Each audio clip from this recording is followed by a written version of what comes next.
Good morning, everyone. I'm Жасмин Li, and I'm come from China. I'm based in Shanghai. Last year, I found my I'm representing.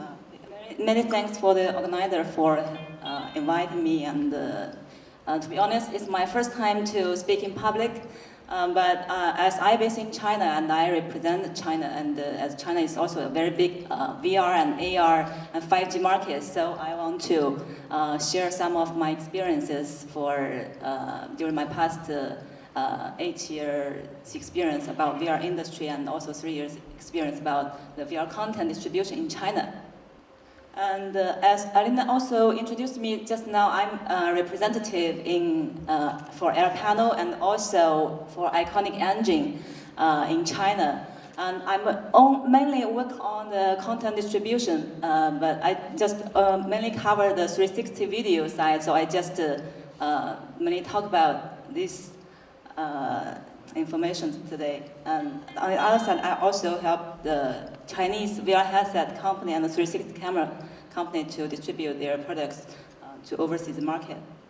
And we've been working with Air Panel for over 3 years, and we've been working with the China Telecom, 3 major China Telecom companies.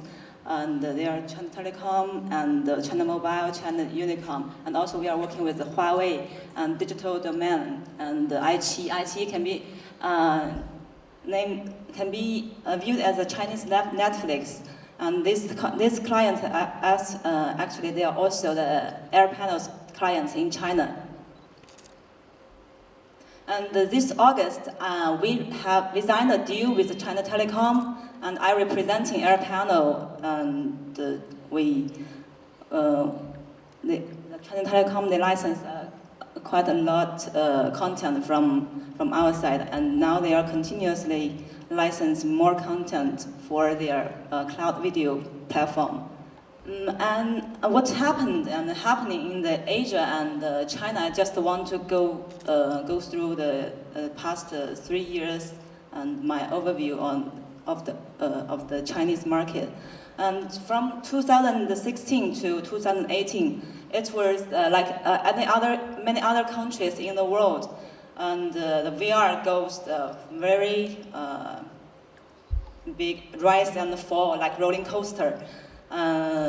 Many capital and many studio company they just come and go.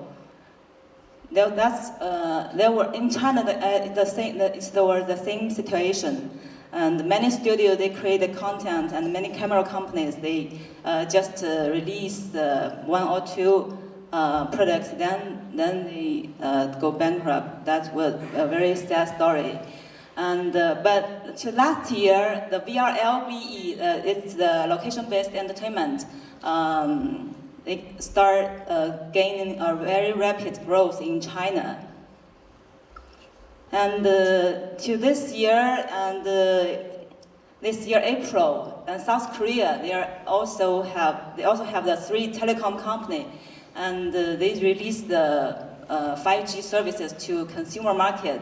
And China also is not far behind. And in this month, in this November 1st, China's 3 telecom companies start also release the 5G user package to the mass market, which means China also become the one of the biggest 5G and 5G market with the most users. And the next. What's going behind is Japan. They are going to release the 5G services in 2020. And as the 3 China telecom company, they release their 5G services, they want to showcase how fast the data transmission speed can be reached. And now they are, all the 3 telecom companies that we are connecting with, they are all busy building their own VR-video and cloud VR platforms. Mainly they are licensing the games and the VR videos, and also some AR and 4K, 8K videos. And this one is, from this chart you can see that this is the market, the forecast for the next 3 years. from this chart, you can see that VR video and the VR gaming are the main growing point of the VR market in the next 3 years. Sorry. And this one is also from one of the research market research company model, and this also shows that Asia is also a very dynamic market. And I want to what's the feature of the Chinese market? As we all know, China has the biggest population, over 1 billion people, which also means it has a potential users for almost 1 billion people for 5G and the VR.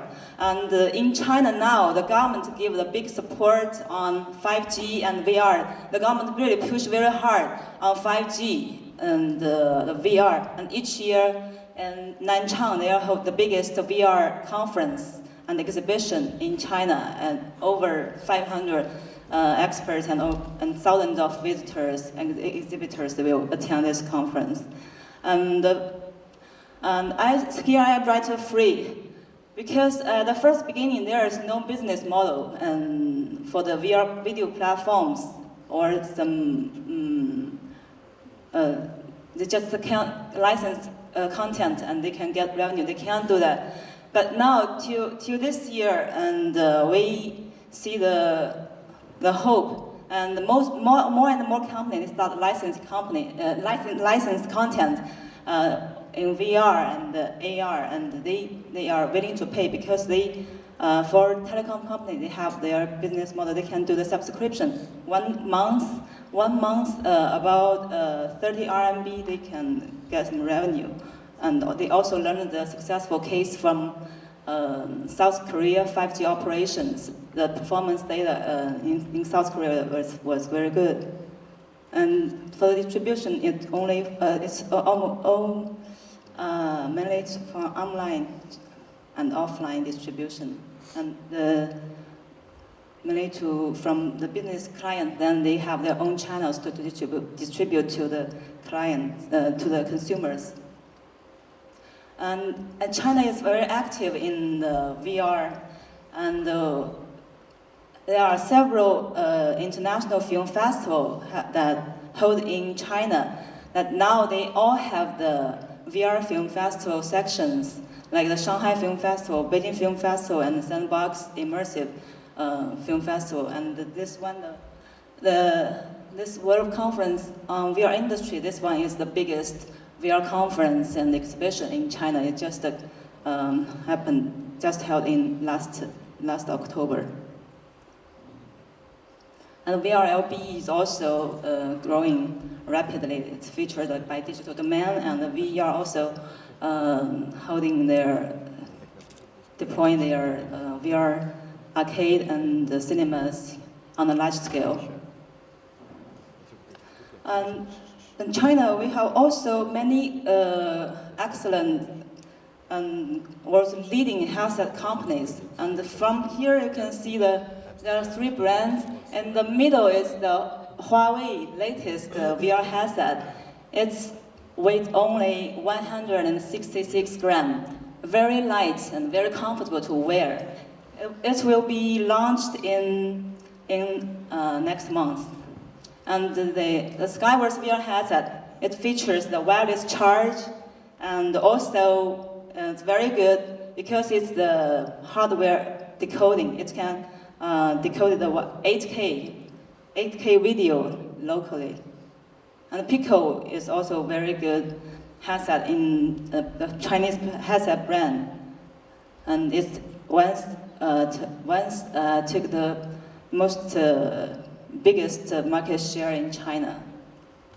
And at the same time, more and more investment and capital being invested in hardware, in headset in China. And then we can move to the content distribution in China. And as I've been working with the Air Panel for 3 years, and from my experience, I think the best content, the best quality will dominate the market. It has its own market shares. And the content distribution, the clients in China now mainly are headset company and video, VR video platforms, telecom companies, and also the VR, LB, VR arcade, and the cinemas. And okay, here I want to emphasize that I've been in connection with many studios and companies, but what's very important actually, I think, is to do some localization works if you want to distribute your content in China. And it will help your audiences or customers to understand your works, and also you'd better to have the local platforms that you can allow your your audiences and the customers to preview your works. Then they can understand, and which may helpful for you to expand the market in China or other countries. And here, what we have done with AirPanel, I just want to take this as example. What we've done with the efforts we've been made for the past years, we've been translated the Chinese, the website into Chinese, and we also host on the local server, and the 8K and 4K 360 video, we also added the Chinese dubbing, and we did make some Chinese brochure, and also help panel's content to participate most of the Chinese VR film festivals and the most important VR event in China. And now AirPanel actually in China, who is doing VR, they all know AirPanel.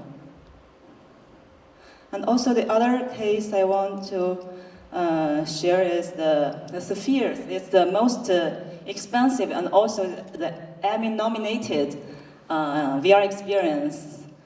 Now they are also doing the Chinese dubbing in VR.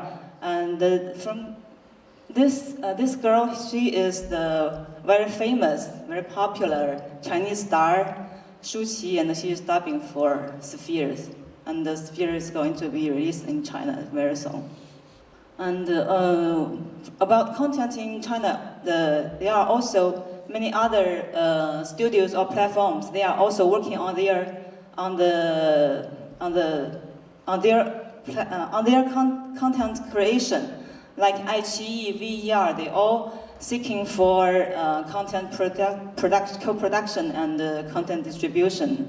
And there are also a very good studio Pinta, their works being selected to Venice Film Festival for 3 times.